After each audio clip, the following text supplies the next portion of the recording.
오늘 하나님이 우리에게 주신 말씀은 베드로후서 3장 8절에서 13절 말씀입니다.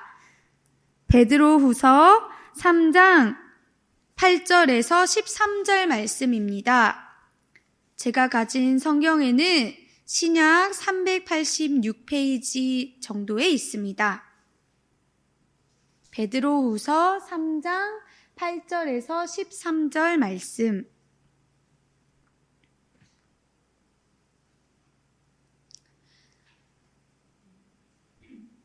찾으셨으면 우리 함께 한 목소리로 읽겠습니다.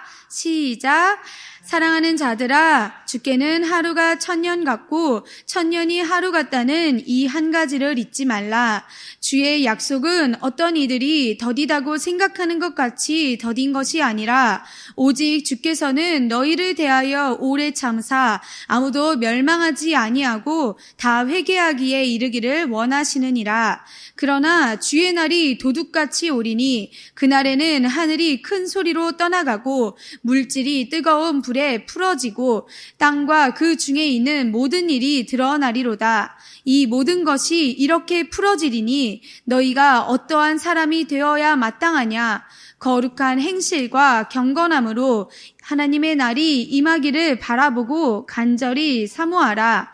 그날에 하늘이 불에 타서 풀어지고 물질이 뜨거운 불에 녹아지려니와 우리는 그의 약속대로 의가 있는 곳인 새하늘과 새 땅을 바라보도다. 아멘.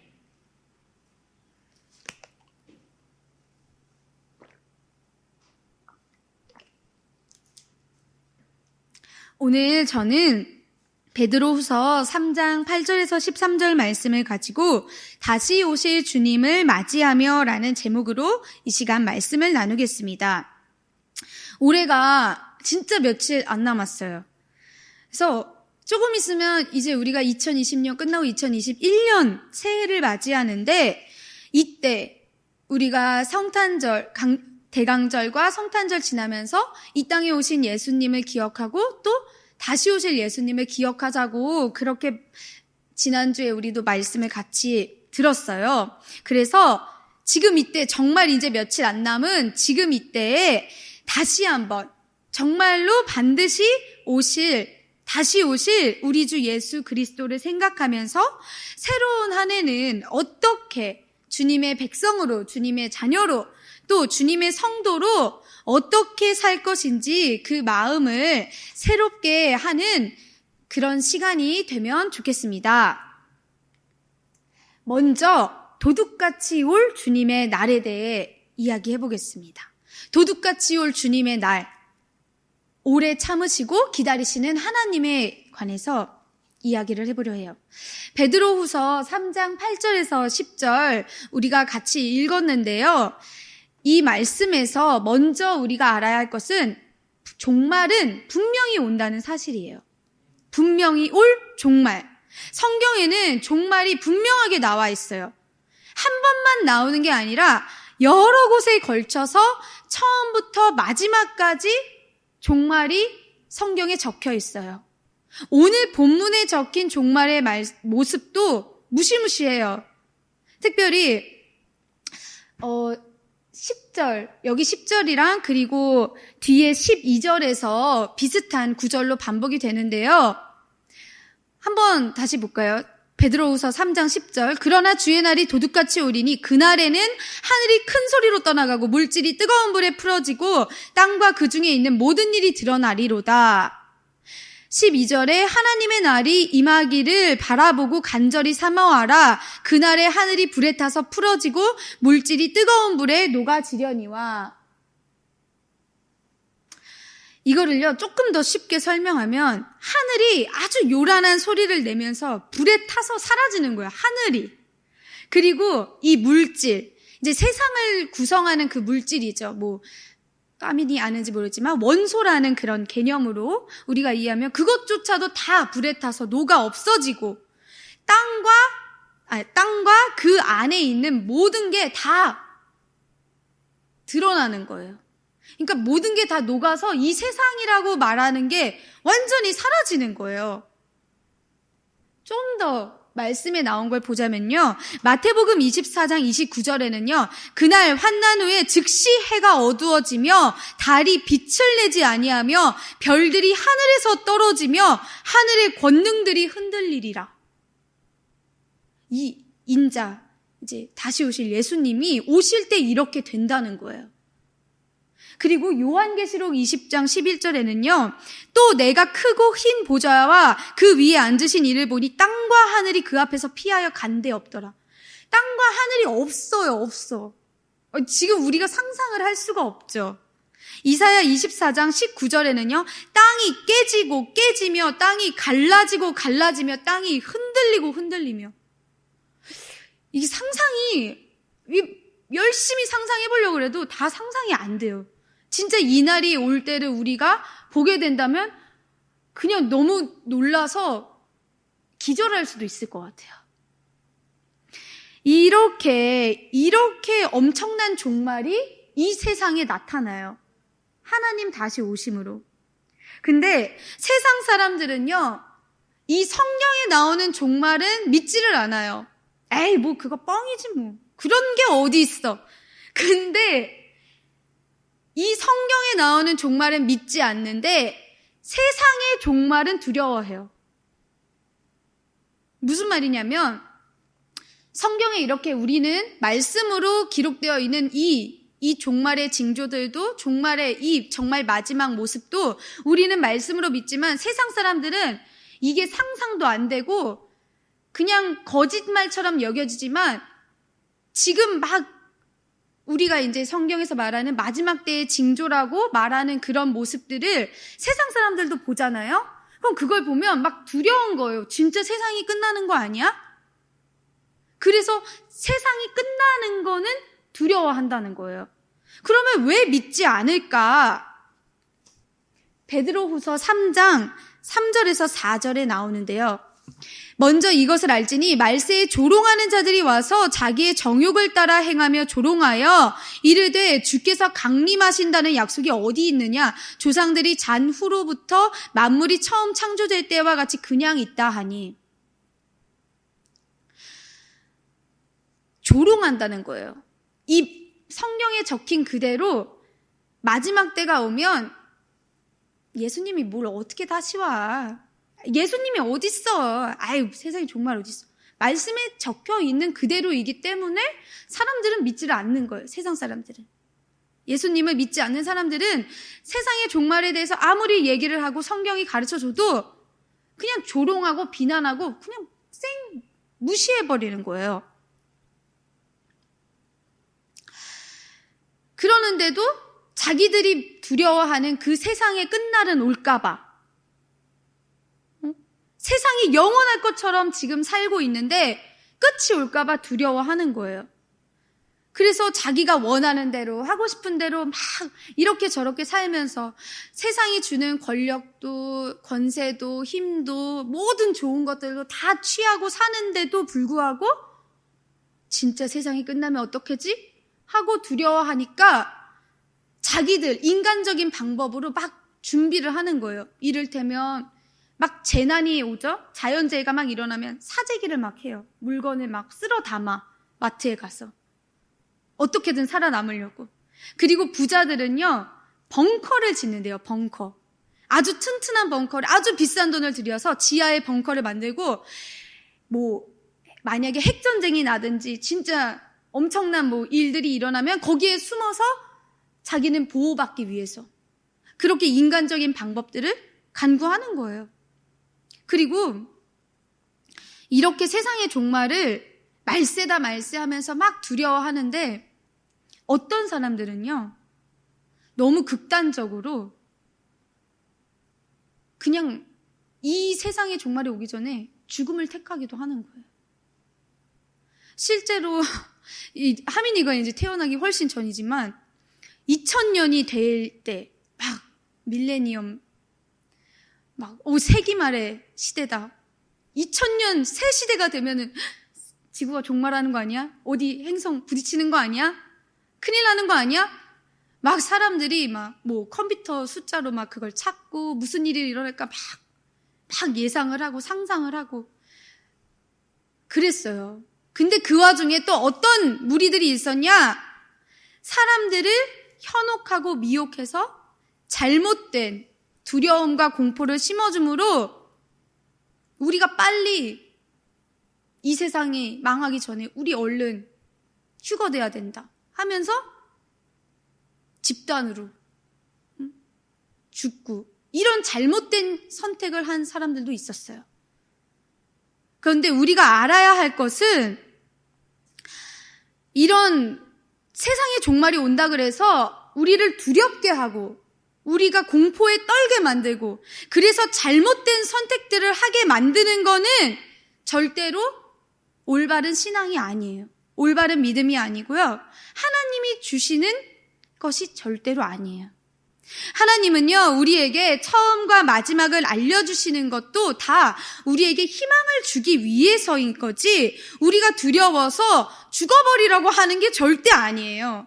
그래서 이런 거에 현혹되지 않으려면 우리가 진짜로 이 복음을, 성경 말씀을 똑바로 알고 바르게 믿어야 해요.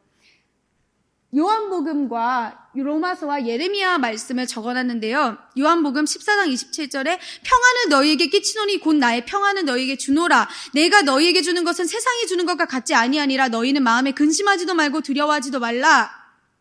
로마서 8장 6절에는요. 육신의 생각은 사망이요 영의 생각은 생명과 평안이니라. 예레미야 29장 11절에는요. 여호와의 말씀이니라. 너희를 향한 나의 생각을 내가 아나니 평안이요 재앙이 아니니라. 너희에게 미래와 희망을 주는 것이니라. 아멘. 이 말씀을 기억해야 돼요. 하나님이 우리에게 주시는 거는 평안과 희망과 소망으로 마지막 때를 준비하고 마지막 때를 알라는 거지, 절대로 무서운 공포, 잘못된 선택을 하려고 내버려 두시려고 그러신 분이 아니라는 것 믿으시기 바랍니다. 이렇듯 세상의 사람들이나 거짓 선지자들은 하나님의 말씀이 완전히 거짓이 아니라는 것도 알고는 있는 거예요. 왜냐? 성경 말씀 잘 안 믿어도 세상의 마지막 징조가 자기들 눈에도 보이니까. 근데 안 믿는 이유는 앞서 말했듯이 조롱하기 때문에, 부정하기 때문에, 무시하기 때문에 그래요. 근데 그 사람들이 무시하고 조롱한다 그래서 일어날 일이 안 일어나느냐? 그렇지 않다는 거예요. 종말은 반드시 온다는 거예요. 주님이 다시 오시는 그 재림과 심판은 누구도 피해갈 수 없다는 거예요. 하박국 2장 3절의 말씀입니다. 이 묵시는 정한 때가 있나니 그 종말이 속히 이르겠고 결코 거짓되지 아니하리라. 비록 더딜지라도 기다리라. 지체되지 않고 반드시 응하리라. 그래서요, 우리는요, 지금 이 세상에 나타나는 많은 일들, 우리가 겪는 모든 것들이 다가오는 마지막 때 이 심판의 전조 미리 보여주신다고 그렇게 여기고 이 세상에서 똑바로 사는 거에 힘써야 된다는 거예요. 그래서 우리에게는 종말이 두려움의 대상도 아니고 공포의 대상도 아니라는 것. 오히려 종말로 인해서 새 하늘과 새 땅이 열림으로 축복이라는 사실을 기억해야 해요. 왜 축복이냐? 근거는 오늘 우리가 본 말씀에도요. 베드로후서 3장 13절에 새 하늘과 새 땅이 나오죠. 그 새 하늘과 새 땅은요. 주님의 약속을 따라서 주님의 정의가 있는 곳이에요. 그래서 그 새 창조, 하나님이 새롭게 하시는 그 창조에 있는 의는 정말 우리가 막 엄청 막 애써서 그렇게 의를 이루는 게 아니라 하나님의 뜻에 따라서 올바르게 살아가는 그런 완전한 의인 거예요. 이런 축복과 평화를 누리기 전에 우리는 하나님의 심판 앞에 서게 되는 거예요.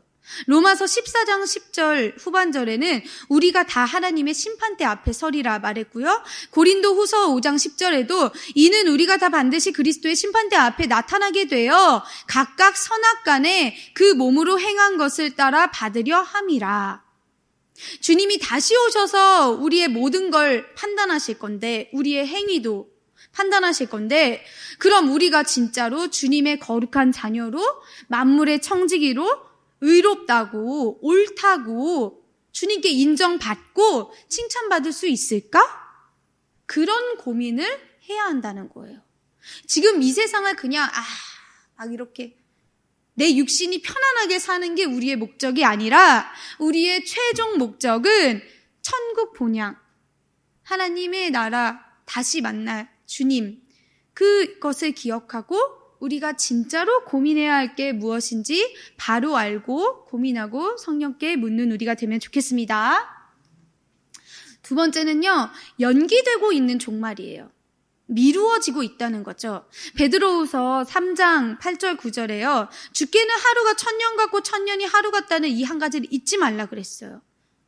그리고 더디다고 생각하지만 더디지 않다. 주께서는 너희를 대하여 오래 참으사 아무도 멸망하지 아니하고 다 회개하기에 이르기를 원하시느니라고 말씀하셨어요.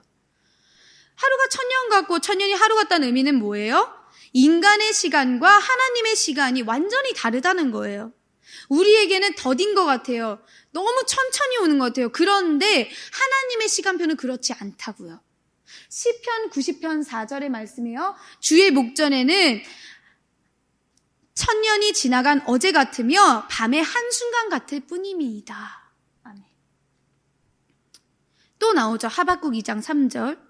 그리고 베드로후서 3장 15절에요. 또 우리 주의 오래 참으심이 구원이 될 줄로 여기라. 우리가 사랑하는 형제 바울도 그 받은 지혜대로 너희에게 이같이 썼고. 디모데전서 2장 4절에는요. 하나님은 모든 사람이 구원을 받으며 진리를 아는 데 이르기를 원하시느니라.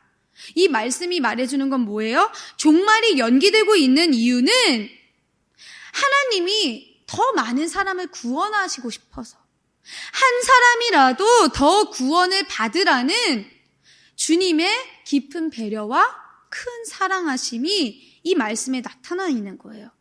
왜요? 왜 그런데요? 9절에 말했듯이 주님은 아무도 멸망하길 원하지 않으신다는 거예요. 그래서 다 회개하기를 원하신다는 거예요. 사람들은요, 이 세상이 너무 악하고 너무 힘드니까 그냥 주님이 빨리 와서 이 모든 거 해결해 주셨으면, 그렇게 바라는 거예요. 주님은요, 우리가 알다시피 노아의 홍수가 있었죠? 그때 다 없애졌어요. 그렇게 하실 수 있는 분이에요. 그러나 그렇게 하실 수 있음에도 불구하고 오래 참고 기다리심으로 한 사람 한 사람을 더 구원하시려고 기다리고 계시는 거예요. 우리를 사랑하기 때문에. 그래서 우리도 회개의 기회를 통해서 구원을 받아야 한다는 거예요. 이 회개도 하나님이 베푸시는 긍휼로 가능하다는 사실을 우리는 이전에도 말씀으로 나누었어요. 그리고 돌아오면, 우리가 회개하면 용서하시는 하나님이 계시다는 사실을 말씀으로 기억하기 바랍니다. 그래서 느헤미야 9장 17절 후반절에 보면요, 주께서는 용서하시는 하나님이시라 은혜로우시며 긍휼히 여기시며 더디 노하시며 인자가 풍부하심으로 그들을 버리지 아니하셨나이다. 31절에는요, 주의 크신 긍휼로 그들을 아주 멸하지 아니하시며 버리지도 아니하셨사오니 주는 은혜로우시고 불쌍히 여기시는 하나님이시니이다. 이사야 55장 7절의 후반절에는요, 같이 읽을게요. 악인은 그의 길을, 불의한 자는 그의 생각을 버리고 여호와께로 돌아오라. 그리하면 그가 긍휼히 여기시리라. 우리 하나님께로 돌아오라. 그가 너그럽게 용서하시리라. 아멘. 다니엘서 9장 9절에도 하나님께는 긍휼과 용서하심이 있다 그러고, 시편 99편 8절에서도 그들의 행한 대로 갚기는 하셨으나 그들을 용서하신 하나님이라고 말씀해주고 계세요. 그러니까 우리는 용서받을 이 기회를 주실 때, 회개할 수 있는 이 기회를 주실 때 잡아야 된다는 거예요. 지금이 바로 회개할 수 있는 자비의 때고 은혜의 때임을 말씀으로 기억하시기 바랍니다. 고린도후서 6장 2절 이르시되 내가 은혜 베풀 때에 너에게 듣고 구원의 날에 너를 도왔다 하셨으니 보라 지금은 은혜 받을 만한 때요 보라 지금은 구원의 날이로다. 아멘. 이거를 나뿐만이 아니라 가까운 주변부터 모든 영혼까지 이 사실을 믿고 속히 돌아와야 한다는 것입니다. 그리고 계속 말씀드렸듯이 주님의 날은 반드시 다시 온다. 어떻게? 도둑같이. 베드로후서 3장 10절에 나오죠. 그러나 주의 날이 도둑같이 오리니. 데살로니가전서 5장 2절에도 나옵니다.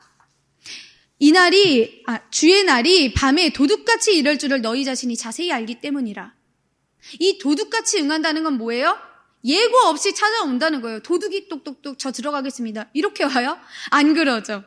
그냥 냅다 오는 거예요. 그때와 시는 알 수 있다? 없다. 아무도 모른다. 그러나 반드시 오신다. 사도행전 1장의 말씀입니다. 6절에서 그들이 모였을 때 예수께 여쭈어 이르되 주께서 이스라엘 나라를 회복하심이 이때이니까 하니 7절에 이르시되 때와 시기는 아버지께서 자기의 권한에 두셨으니 너희가 알 바 아니요. 11절에 이르되 갈릴리 사람들아 어찌하여 서서 하늘을 쳐다보느냐 너희 가운데서 하늘로 올려지신 이 예수는 하늘로 가심을 본 그대로 오시리라 하셨느니라. 아멘. 주님은 반드시 다시 오십니다. 가셨던 모양 그대로 반드시 오십니다. 믿으시기 바랍니다. 두 번째, 준비되어야 하는 우리예요. 바라보고 사모하고 힘쓰자. 무엇으로 준비되어야 하느냐? 베드로후서 3장 11절에서 13절에 이렇게 말합니다. 이 모든 것이 이렇게 풀어지리니 너희가 어떠한 사람이 되어야 마땅하냐? 거룩한 행실과 경건함으로 하나님의 나라를 임하기를 바라보고 간절히 사모하라.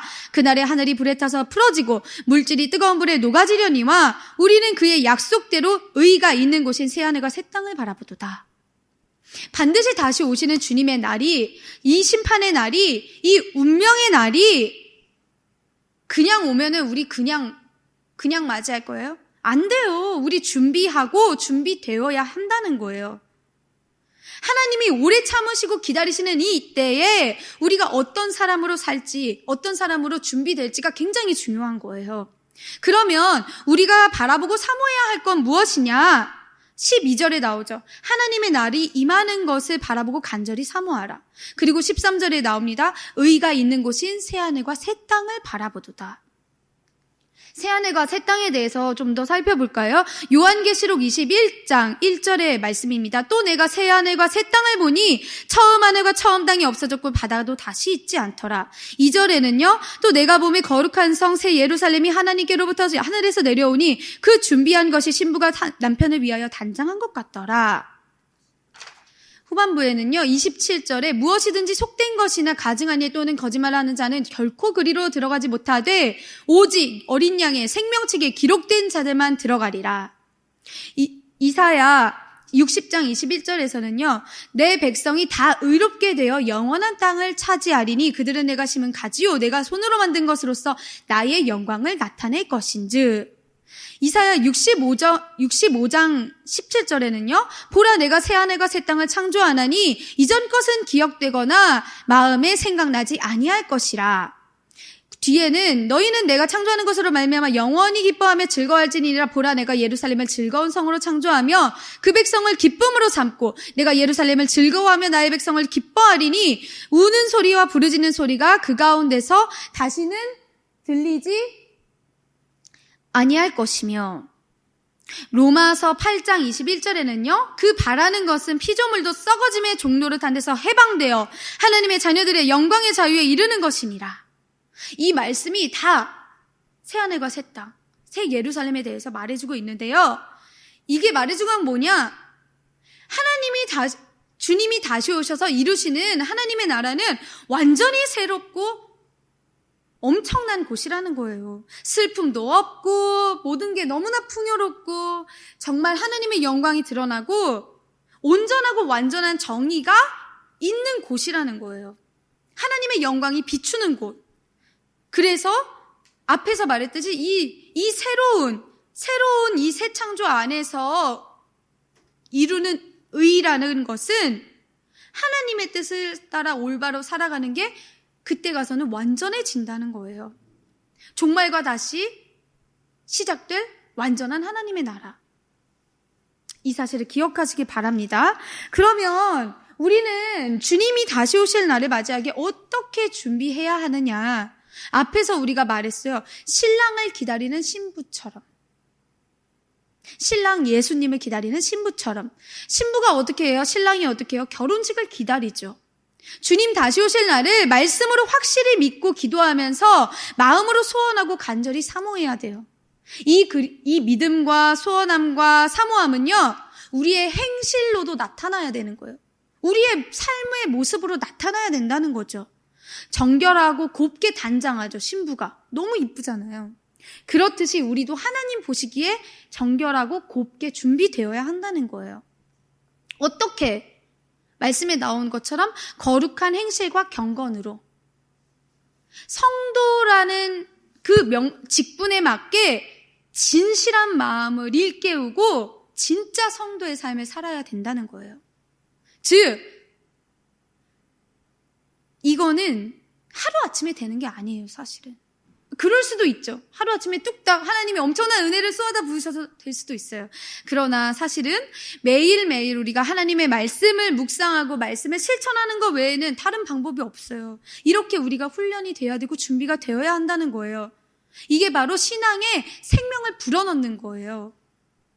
이 생명의 길은요, 기본을 다 할 때 주님께서 계속 베푸시는 그 은혜로 말미암아 가능해지는 거예요.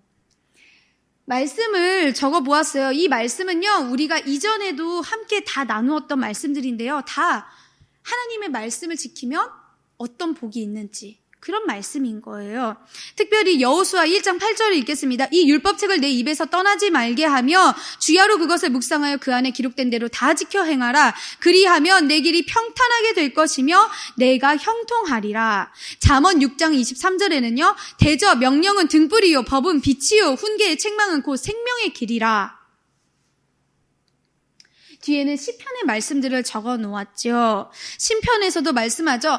시편 1편의 마음입니다. 2절 오직 여호와의 율법을 즐거워하여 그의 율법을 주야로 묵상하는도다. 시편 19편 10절에는요. 이 율법을 어떻게 여기냐. 금, 곧 많은 순금보다 더 사모할 것이며 꿀과 송이꿀보다 더 달도다. 시편 111편 10절에 말합니다. 여호와를 경외함이 지혜의 근본이니라. 그리고 이사야 33장 6절에서는 말합니다. 여호와를 경외함이 내 보배이니라. 이 모든 것은요, 하나님 앞에 믿음으로 굳게 서는 거예요. 그분의 말씀을 온전히 지킴으로 가능해지는 이 참된 성도의 삶. 근데요, 이게 우리 힘으로 되나요? 우리가 애쓴다고 스스로 되나요? 아니에요. 우리가 말했듯이 누가 계셔야 한다? 성령님이 계셔야 한다. 성령께서 도우시고 행하시는 것으로 우리의 이 온전한 진실한 성도의 삶이 가능해진다. 로마서 8장 말씀인데요. 특별히 10절을 읽겠습니다. 또 그리스도께서 너희 안에 계시면 몸은 죄로 말미암아 죽은 것이나 영은 의로 말미암아 살아있는 것이니라. 고린도전서 6장 11절에서는요. 주 예수 그리스도의 이름과 우리 하나님의 성령 안에서 씻음과 거룩함과 의롭다 하심을 받았느니라. 빌립보서 3장 9절에서도 말합니다. 내가 가진 의는 율법에서 난 것이 아니요 오직 그리스도를 믿음으로 말미암은 것이니 곧 믿음으로 하나님께로부터 난 의라. 의는 우리가 스스로 행한다고 해서 이루어지는 게 아니에요. 그리스도를 믿음으로 말미암아 되고요. 또 하나님의 영이신 성령 안에서 거할 때, 성령께서 도우실 때 그 의가 이루도록 우리를 도우신다는 것 믿으시기 바랍니다. 요한복음 16장 13절입니다. 진리의 성령이 오시면 그가 너희를 모든 진리 가운데로 인도하시리니 그가 스스로 말하지 않고 오직 들은 것을 말하며 장래 일을 너희에게 알리시리라. 이 진리의 성령님은요. 모든 걸 우리에게 알려주세요. 하나님의 것을 다 알려주시고 복음의 깊은 것까지도 다 알려주세요.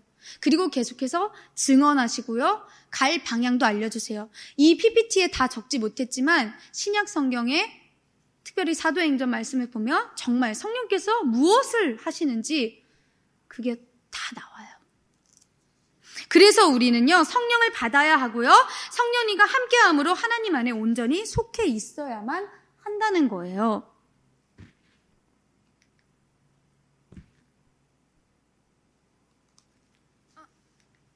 하나님의 말씀을 바라보고 믿으면서 이 하나님의 영인 성령을 사모해야 되죠. 그리고 성령을 어떻게 받는다고요? 하나님이 회개의 선물로 주신다는 거 우리가 계속해서 말했습니다. 사도행전 2장 38절이죠. 베드로가 이르되 너희가 회개하여 각각 예수 그리스도의 이름으로 세례를 받고 죄사함을 받으라. 그리하면 성령의 선물을 받으리니, 이 성령님이 우리와 함께 하심으로 말씀을 읽을 때 바르게 깨닫도록 빛을 비추어 주세요. 그러면 그 성령님 뜻에 따라서 바르게 알고 깨달아서 우리가 세상이나 거짓 선지자들에게 미혹되지도 않고 현혹되지도 않는 거예요. 굳건하고 확신한 믿음으로 무장하고 말씀하신 것을 따라서 바르게 지키고 행하며 사는 것. 이게 바로 하나님 보시기에 기뻐하시는 대로 준비되는 삶. 그 삶이라는 것을 기억하시기 바랍니다. 요한계시록 22장 20절입니다. 이것들을 증언하신 이가 이르시되 내가 진실로 속히 오리라 하시거늘 아멘. 주 예수여 오시옵소서. 말씀을 정리하겠습니다. 종말은요, 정말로 반드시 옵니다. 마지막 날에 주님은 반드시 오세요. 그날이 곧 와요. 우리에겐 더디 보여도 하나님의 시간표에서는 흘러가고 있어요. 그날이 오기 전까지 하나님이 오래 참으심으로 기다리는 이때가 바로 회개할 수 있는 은혜의 때죠. 이 지금을 놓치면 정말 갑작스레 임한 그 주님의 날에 이 땅엔 심판이 내릴 거고, 그 심판의 날이 믿지 않는 사람들에게는 모든 것이 끝나는 파멸의 날이 되지만, 믿는 우리 성도들에게는 정의가 온전히 살아있는 새하늘과 새 땅이 시작되는 구원의 날이라는 거. 그래서 믿지 않는 자와 믿는 자의 운명이 달라지는 그날을 우리가 온전히 주님의 말씀을 따라 준비하고 준비되는 그 삶으로 정말 그렇게 살아야 한다는 거. 오늘 거룩하고 경건한 삶을 살지 않으면요, 내일은 진짜로 기회가 없을지도 몰라요. 이 사실을 기억하고 오늘을 소중하게 여기고 최선을 다해 살아가는 우리가 되기를 예수님의 이름으로 축복하고 소망합니다.